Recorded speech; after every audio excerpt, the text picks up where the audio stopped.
Islam is not only the world's fastest growing religion, having grown from 1.6 billion followers in 2013 to 2 billion today, but it will also be the world's largest religion by 2050, the year the total Muslim population will exceed 3 billion people. And there's absolutely nothing these guys can do about it. Not him, nor him, and certainly not her, because Islam is proving to be an unstoppable force.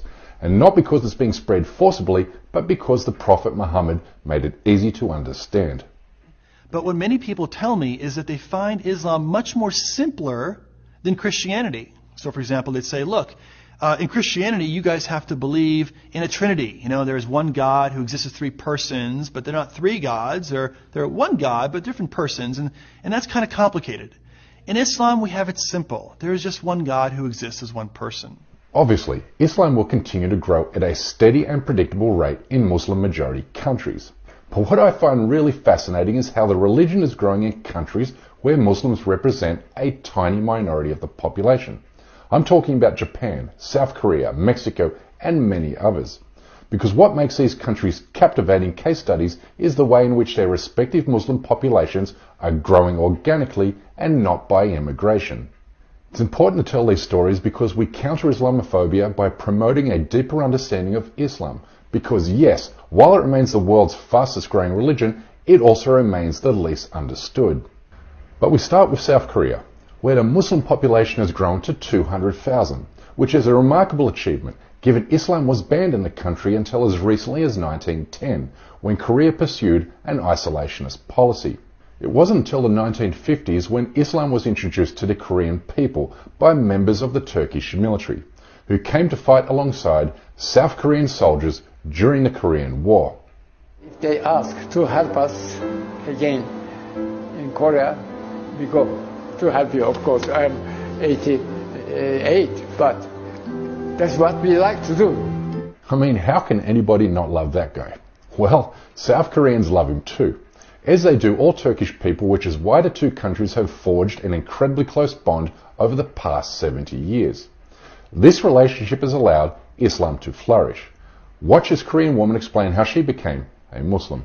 근데 제가 막 공부를 하면서 아랍 역사를 공부하다 보니까 자연스럽게 이슬람 역사까지 이렇게 알게 됐거든요. 근데 당시에 좋은 책이 별로 없어서 공부하는데 꽤 애를 먹었었어요. 뭐 인터넷을 뒤져도 한국어로 된 좋은 정보 같은 것도 별로 없었고, 그래서 이슬람 성원에도 이제 제가 많이 방문하고 그러면서 무슬림들하고 교류도 하고 그렇게 이슬람에 대해서 좀 알게 되는 계기가 되었죠. 네. Her story is typical of the Korean Muslim experience. But since converting to Islam in 2007, Bora Song has become somewhat of an Instagram star with more than 180,000 followers, and she uses her social media influence to help Koreans better understand Islam.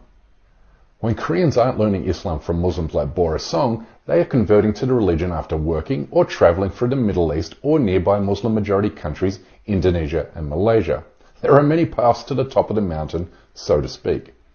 Korean citizens, they are very, interested to what understand about Islam. In case of Seoul Central Masjid, we can say maybe every year, the number of embraced new Muslim, more than 100 persons. Sadly, many Koreans continue to have big misunderstandings about Islam, mostly because local media began linking the religion to terrorism in 2007. The year 23 Korean missionaries were kidnapped by the Taliban, 2 of whom were killed before the South Korean government reached a deal for their release. The saga dominated media headlines for weeks, creating a negative impression about Islam that persists today. 위험하다거나 이런 생각 혹시 드세요? 그것도 어떻게 보면은 편견 같은 거긴 한데 계속 저희가 접하는 그 사람들에 대해서 접하는 거는 미디어밖에 없고 항상 뭔가 이렇게 터지고 되게 사건에 대해서만 접하다 보니까 약간의 시선이 안 좋게 가는 건 있는데 그래도 최대한 색안경을 빼고 보려고는 해요. Earlier this year, Muslim students faced local backlash after building a mosque on campus grounds. Here is a representative of the KNU Muslim students community, and the community is comprised of more or less 150 Muslim students. This place is not some new place for us because we have been praying here from past 7 years, and now after feeling the need for it because the Muslim students are larger in number, so they were not able to pray properly in the previous place, so we started the construction of this place. You can see why anti-Islamophobia activists, including us, must do more to dispel misunderstandings about Islam in Korea. We now turn to South Korea's neighbour to the west, the island nation of Japan, where Islam has experienced exponential growth during the past 20 years. In fact, the total Muslim population in the Asian country has doubled in the past decade, from 110,000 in 2010 to 230,000 in 2019, with native Japanese converts accounting for roughly 25% of the Muslim population. This growth is matched by the number of mosques being built across the Japanese archipelago. According to multiple scatter reports throughout the last 2 decades, back in 1970, there were only 2 mosques in Japan. In 2001, the number increased to 24. In 2017, the number was 90, and currently, there are 115 mosques in the country. A direct evidence of exponentially greater growth of Islam in Japan.